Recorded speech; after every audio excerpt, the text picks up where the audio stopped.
Дана презентація підготовлена кафедрою пропедевтики внутрішньої медицини номер 1 Національного медичного університету імені Богомольця і присвячена аускультації серця. Зокрема, ми розглянемо нормальні тони серця та їх зміни. При роботі серця в цілому та при скороченні окремих його частин утворюються звукові явища, які ми називаємо тонами. Хоча в акустичному відношенні вони стоять ближче до шумів, але шумами ми звикли називати ті явища звукові, які утворюються при патологічних змінах в серці. Так, при роботі серця, а серце має серцевий цикл, зокрема, ми розглядаємо як систолу шлуночків і діастолу шлуночків. Систола має період напруження і період вигнання, а діастола – період розслаблення, період наповнення, і сюди ж входить систола перед серцем. Це все діастола шлуночків. І от під час систоли і діастоли звукові явища, які утворюються, ми називаємо тонами. Скільки ж тонів утворюється при роботі серця в нормі? Утворюється 4 тони. Ми частіше чуємо 2 тони, коли ми вислуховуємо серце. Рідше можемо вислухати 3-й тон у людей молодого віку. Кожному з періодів роботи серця, до кожного з цих періодів має відношення якийсь із нормальних тонів. І так, перший тон відповідає фазі ізометричного або ізоволімічного скорочення. Ну, скоріше, правильніше, напруження, але ми говоримо традиційно скорочення. Ось. Другий тон кінцю фази повільного вигнання і закриття півмісяцевих клапанів, це протодіастола. Третій тон відповідає фазі швидкого наповнення шлуночків. І 4-й тон систолі передсердя. Перший і другий тон, вони неоднорідні по своєму звуковому звучанню, а вони складаються з компонентів, окремих компонентів. Перший тон, зокрема, складається з 4 пар компонентів. Це мускульно-передсердний, клапанний, мускульно-шлуночковий і судинний. А другий тон складається з 2 пар компонентів. Це клапанний і судинний. Третій тон по своєму механізму відповідає або формується при коливанні стінок шлуночків фазу швидкого наповнення, а 4-й тон формується при скороченні передсердя. Це механізм утворення тонів серця. Тепер подивіться графічно, як це, що ми з вами розібрали вище, як це буде зображено графічно. Якщо ви подивитесь, то ось фонокардіограма, і, звичайно, що відхилення пера фонокардіографа від ізолінії залежить від гучності або від сили звучання. І якщо ви подивитесь схематично, то клапанний компонент має найбільшу питому вагу гучності першого тону. Та і другого також, звичайно. Це графічне зображення того механізму або тих механізмів, які приймають участь у формуванні тонів серця. І якщо ми з вами побачили, що клапанний компонент має таке велике значення в гучності тонів серця, то логічно було би думати, що якщо ми будемо знати, куди проєктуються клапани серця на грудній клітині, то ставлячи фонендоскоп в це місце, ми будемо дуже добре вислуховувати той чи інший клапан. Так, це логічно, але якщо ви звернете увагу на проекцію клапанів серця, вони хрестиком позначені на схемі, то ці клапани розташовані настільки близько, що ставлячи фонендоскоп в ті місця, де проєктуються клапани, ми будемо настільки близько розташовувати його один від одного клапану, що ми будемо вислуховувати, але віднести ту чи іншу картину до того чи іншого клапану буде важко, бо вони накладаються, звукові явища, один на один. Через те були розроблені точки, вивчені і запропоновані точки, найкращі точки аускультації. Всіх точок аускультації 10. З них 5 основних точок аускультації і 5 додаткових. Перша точка аускультації знаходиться в п'ятому міжребер'ї, зліва на 1,5 см до середини від лінії медіоклавікуляріс, це верхівка серця. І ось тут ставиться фонендоскоп на тілі форого. Друга точка аускультації знаходиться біля основи мечоподібного відростка. Справа, це десь орієнтовно місце прикріплення п'ятого ребра. І ось тут ставиться фонендоскоп на тілі форого. Третя точка аускультації знаходиться в другому міжребір'ї біля краю грудини. І ось тут ставиться фонендоскоп на тілі форого. Четверта точка аускультації знаходиться у другому міжребір'ї зліва на 1,5 см, 1,5 см від лівого краю грудини. Є ще п'ята точка аускультації, точка Боткіна, яка знаходиться в третьому міжребір'ї біля краю грудини. Тут же на 1,5 см назовні від лівого краю грудини або по лінії парастерналі знаходиться точка Ерба. А все це називається зона Боткіна Ерба. Це 5 основних точок аускультації. В першій точці вислуховуються мітральні, тут вислуховуються трикуспідальні, в цій точці вислуховується аортальний клапан, тут вислуховується клапан легеневої артерії. Далі, додаткові точки аускультації, тому що хворі, коли приходять до лікаря, то не завжди це люди, які не мають абсолютно ніякої патології серця. І коли є якісь зміни тонів серця або звукові явища, які ми відносимо до шумів серця, для диференційної діагностики ми повинні послухати ще в додаткових точках аускультації, щоб впевнитись, що ми чуємо те чи інше звукове явище, саме яке характерне для того чи іншого патологічного, для тої чи іншої патологічної зміни тонів серця або інших звукових явищ. І так, шоста точка, точка Науніна, вона знаходиться в другому міжребір'ї зліва від грудини по самому верхньому краю третього ребра. І тут добре вислуховується систолічний шум при недостатності мітрального клапана. Сьома точка, вона на мочеподібному відростку або навіть під ним, і тут вислуховується трьохстулковий клапан при гіпертрофії і дилатації правого шлуночка. Сьома точка, або вона ще називається мезокардіальна, ви зустрінете таку назву, це четверте міжребір'я по лівій парасернальній лінії, і тут добре вислуховуються внутрішньошлуночкові, систолічні, так звані хордальні шуми. Дев'ята точка, вона ще по-іншому називається югулярна, знаходиться на дні єремної ямки, і тут добре вислуховуються шуми при аортальних вадах серця. І 10-та, або ще зустрінете таку назву цієї точки, вони її ще називають нульова. Вона знаходиться в п'ятому міжребір'ї по лівій передній аксилярній лінії. І тут найбільш чітко вислуховується картина мітрального стенозу. І так, ми знаємо, де проєктуються клапани, де найкращі точки аускультації, які є додаткові точки аускультації. Тепер ще треба знати, що потрібно правильно вислуховувати при аускультації серця, правильно проводити аускультацію, методично правильно проводити аускультацію. Слухати треба стенодоскопом і безпосередньо вухом. Тому що є такі звукові явища, які краще вислуховуються безпосередньо вухом. У визначеній послідовності починають вислуховування з першої точки аускультації, це мітральний клапан, п'яте міжребір'я на 1,5 см до середньої лінії медіоклавікуляріс. Далі є різні терапевтичні школи і може бути по-різному далі вислуховуватися, послідовність вислуховування. Це може бути друга точка вислуховування на основі мочеподібного відростка, або може бути аортальний клапан.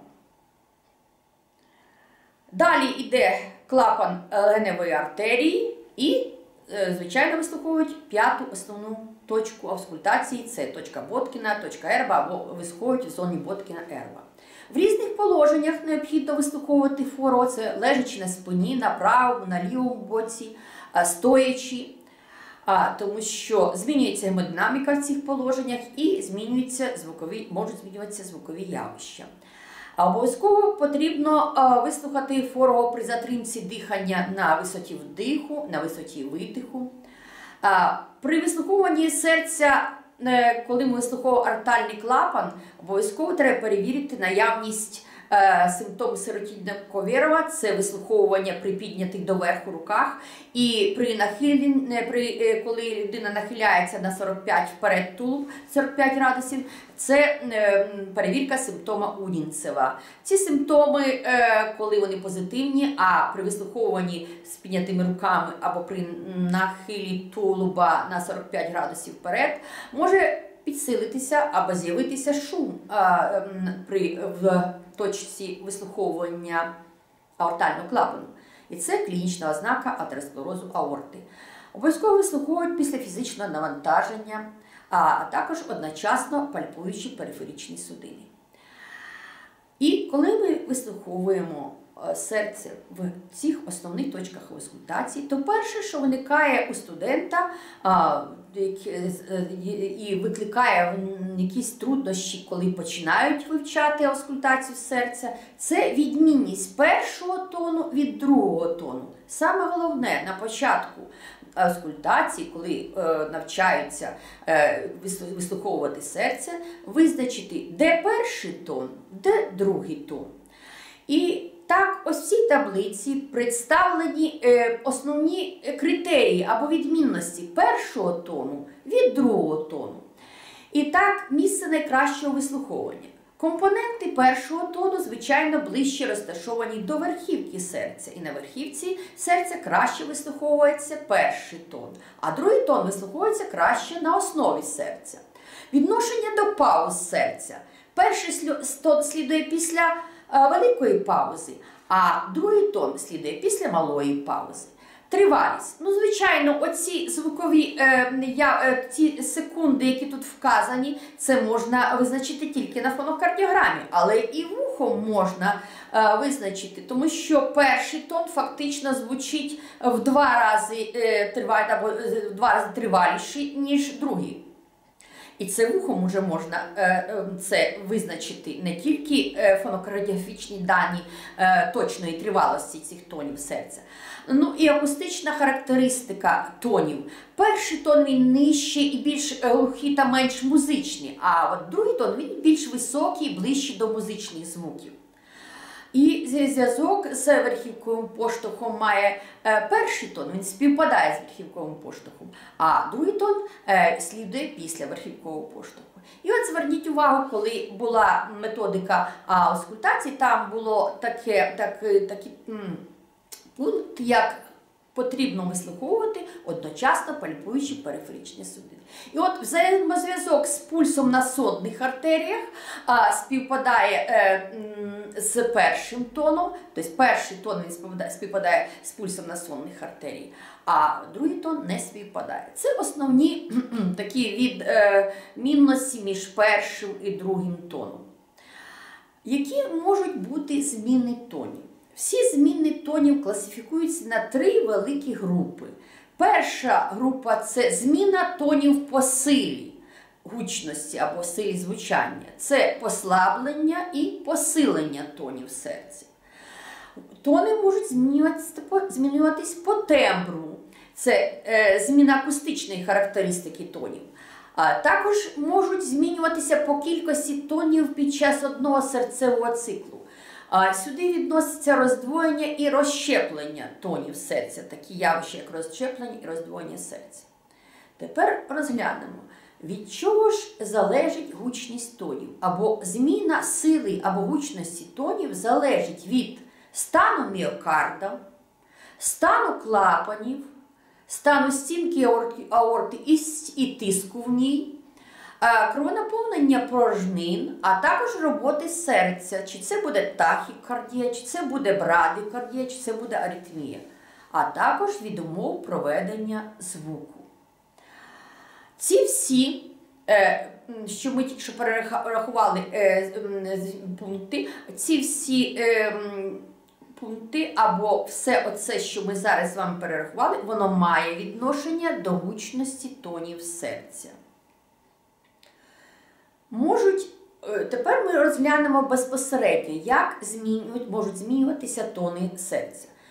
Вони можуть змінюватися зразу і перший, і другий, тобто можуть змінюватися зразу ж два тони. Це може бути послаблення обох тонів серця або посилення обох тонів серця. І зверніть увагу, коли ми говоримо про зміну обох тонів серця, то всі причини, які можуть призвести до зміни і першого, і другого тону серця, вони розділяються на позасерцеві причини і внутрішньосерцеві причини або внутрісерцеві причини.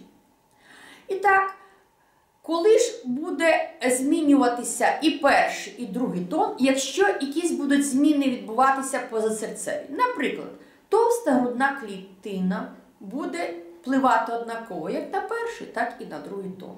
Мускулиста грудна клітина, або набряк шкіри, або підшкірна емфізема, або емфізема легень, або вибітний перикардит, лівосторонній плеврит. Все це буде збільшувати, начебто уявно збільшувати відстань від вашого вуха або від фонендоскопа до того місця, де утворюються тони серця. І будуть змінюватися як перший, так і другий тон. А внутрісерцеві причини, наприклад, міокардит, тут змінюється, ми вам розглядали, що мускул серця впливає, зміни мускулу серця впливають на гучність тонів. І в цьому випадку будуть змінюватися тони серця. Міокардіальна дистрофія, колапс, агонія, тяжкі анемії, декомпенсація, серцева декомпенсація – це вже внутрісерцеві причини, які призводять до зміни як першого, так і другого тону серця. Посилення тонів серця. Посилення тонів серця також. Всі причини, які призводять до цього, поділяються на позасерцеві причини і внутрішньосерцеві причини. А тепер навпаки, коли буде зменшуватися начебто вдавана відстань або буде зменшення прошарку між вашим вухом або фонендоскопом і тим місцем, де утворюються, або тими компонентами, які утворюють тони серця, то це буде призводити до посилення як першого, так і другого тону. Ну, наприклад, тонка грудна клітка. Часто це у дітей дуже гучні тони серця. Ретракція країв легень. Це може бути запальна інфільтрація країв легень, де буде резонанс, або резонанс в ці ущільнені тканини. Резонанс в кавернах. Наближення серця до грудної клітини, якщо буде пухлина заднього сердосіння. Це може бути висока стать діафрагми.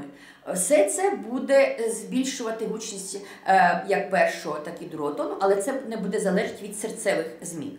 А внутрісерцеві зміни, в основному це торкається, якщо вже так дуже точно більше першого тону, другий тон буде підвищувати свою гучність, якщо ще буде підвищуватися тиск. Це буде тиреотоксикоз, наприклад, гарячка, в деяких випадках, коли гарячка буде, але не буде вражений міокард. Це при фізичному навантаженні, нервове збудження, дія деяких фарбпрепаратів на самому початку гіпертрофії.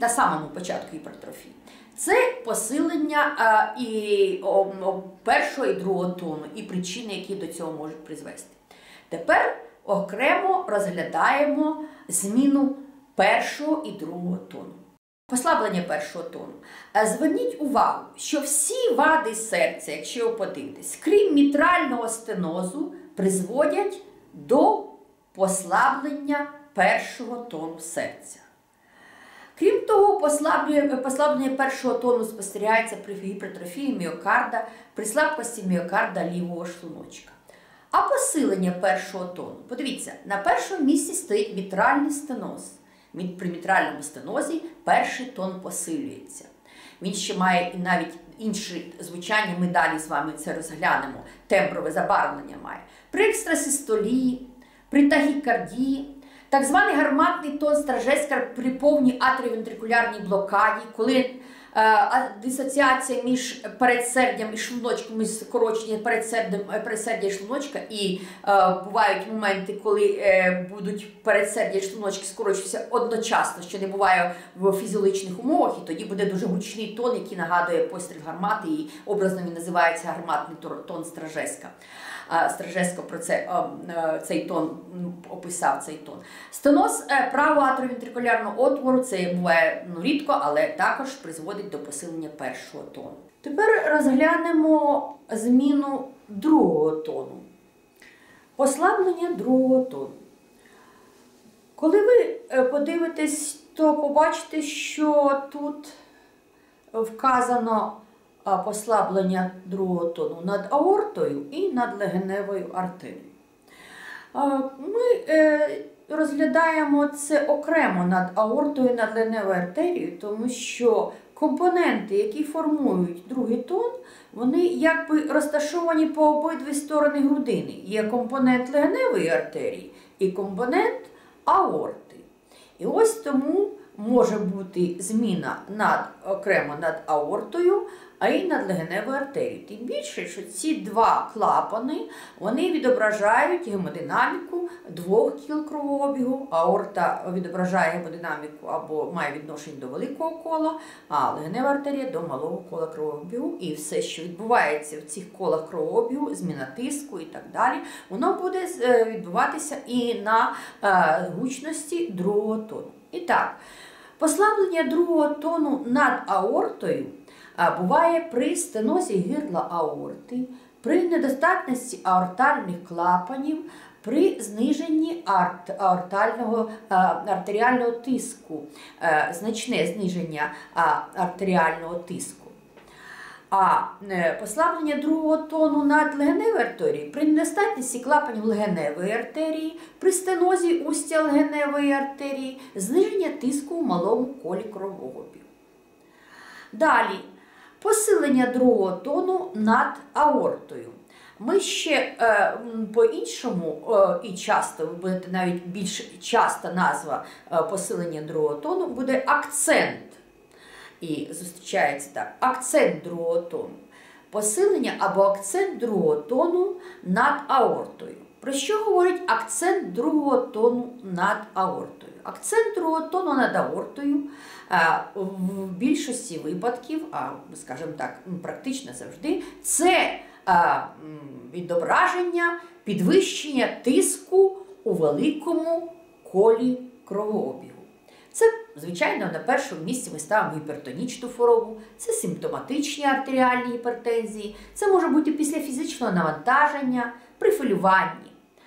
А може бути також підвищення згучності другого тону над аортою при склерозі аорти і аортального клапану, при стифілітичних аортитах, наприклад.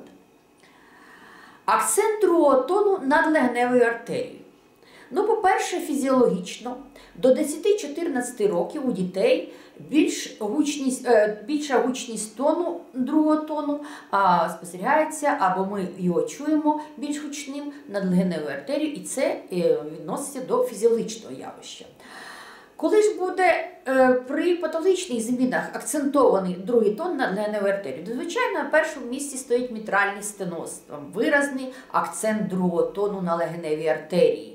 Недостатність мітрального клапана, мітралізація аортальних вад при первинній легеневій гіпертензії, а також при вторинній легеневій гіпертензії. Це всі ті зміни, які відбуваються при тривалому перебігу якихось захворювань легень, або все те, що пов'язано з легеневою патологією. Це емфізема, пневмосклероз може бути, пневмонія, інфаркт легень, ексудативний плеврит, хронічні дифузні захворювання легень, деформація грудної клітки в кінці кінців також може призвести до вторинної легеневої гіпертензії і підвищення гучності тонів або акцентування другого тону на легеневій артерії.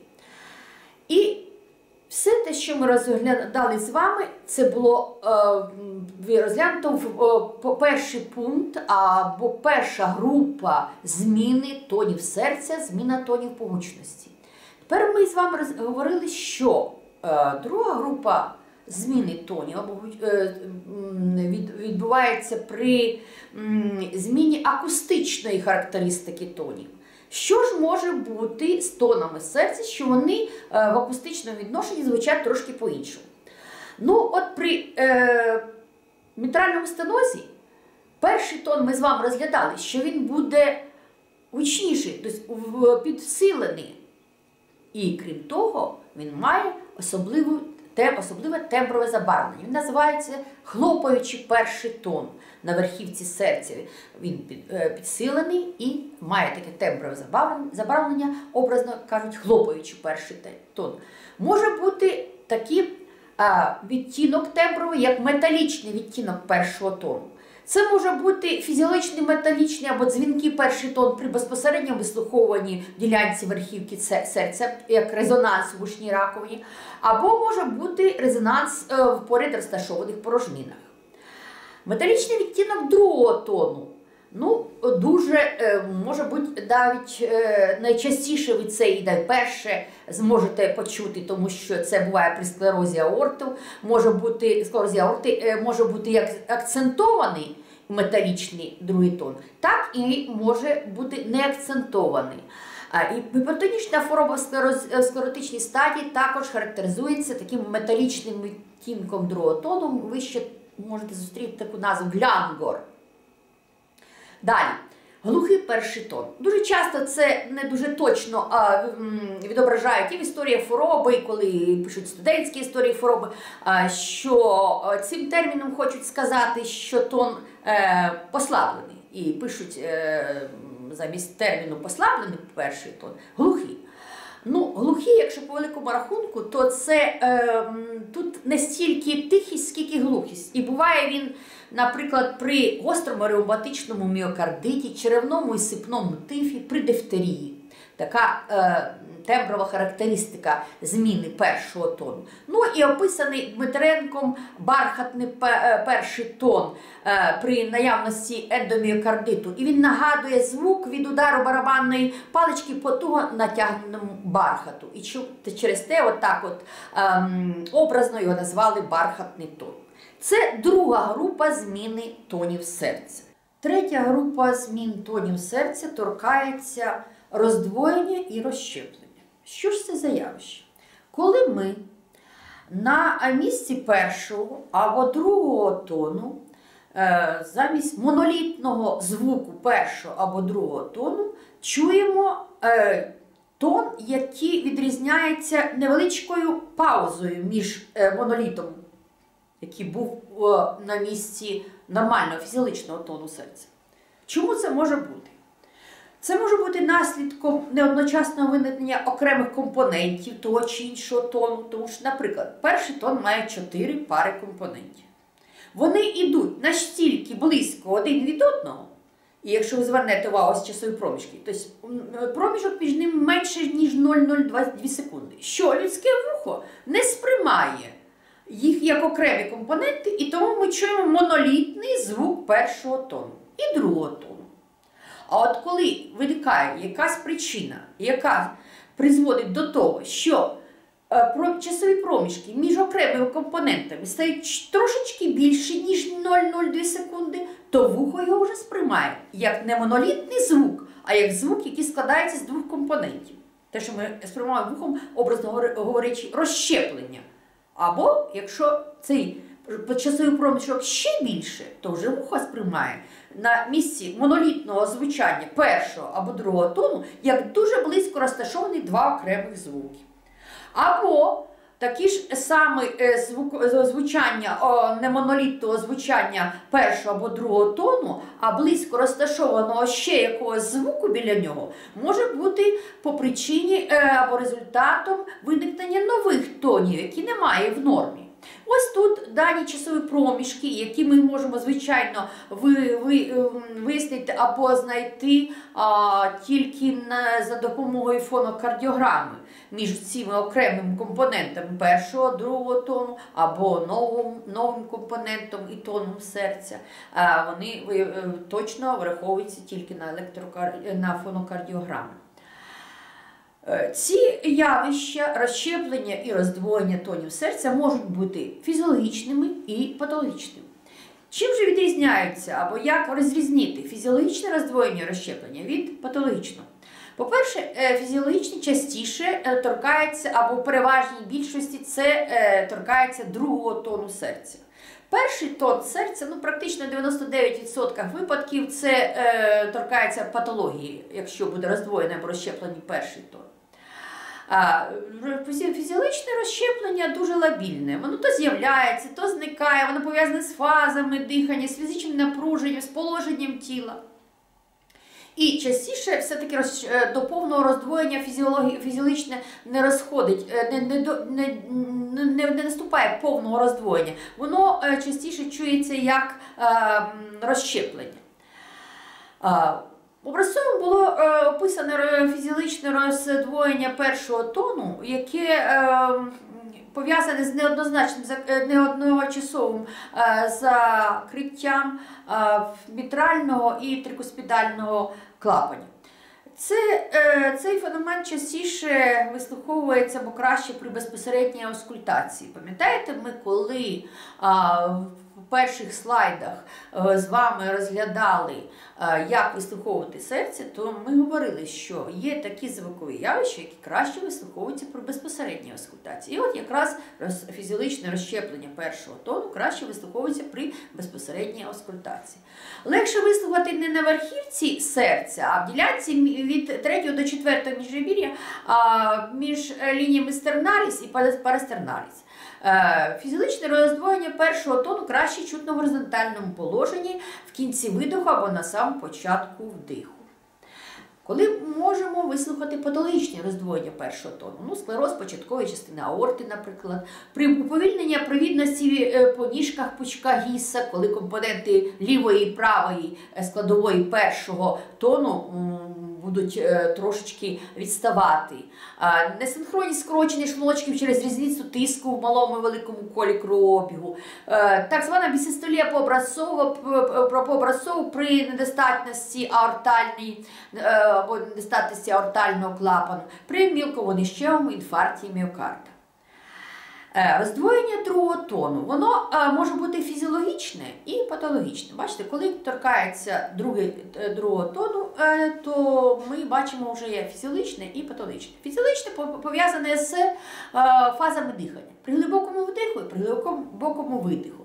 Патологічне може бути при мітральному стенозі, при недостатності мітрального клапану, при гіпертонічній хворобі, емфізема легенів, пневмосклероз, коли підвищення тиску виникає в малому колі кровообігу, також може супроводжуватися роздвоєнням другого тону. При нервоциркуляторній дистонії може бути таке явище.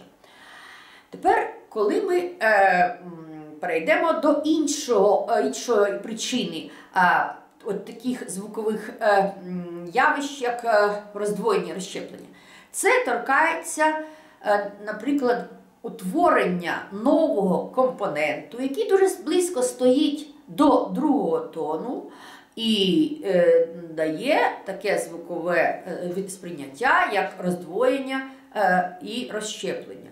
Це утворення додаткового тону при мітральному стенозі, який виникає за рахунок шумного відкриття або тону відкриття мітрального клапану.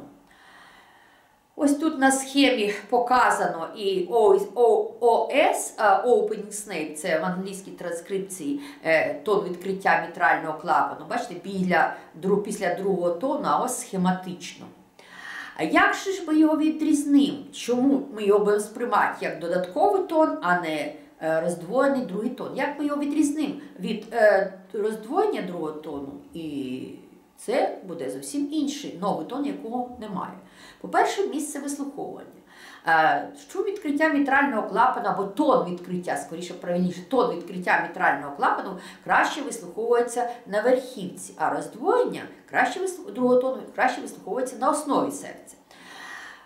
Тон відкриття мітрального клапана – це звукове явище, яке характеризує своєю постійністю. Воно виникає при мітральному стенозі, це частіше ревматичне враження серця, а роздвоєння, воно не постійне, воно може з другого тону, воно може змінюватися. Коли ми тон відкриття вислуховуємо, то завжди аускультативно це сприймається як роздвоєння. А звичайне роздвоєння другого тону, воно може змінюватися на розщеплення.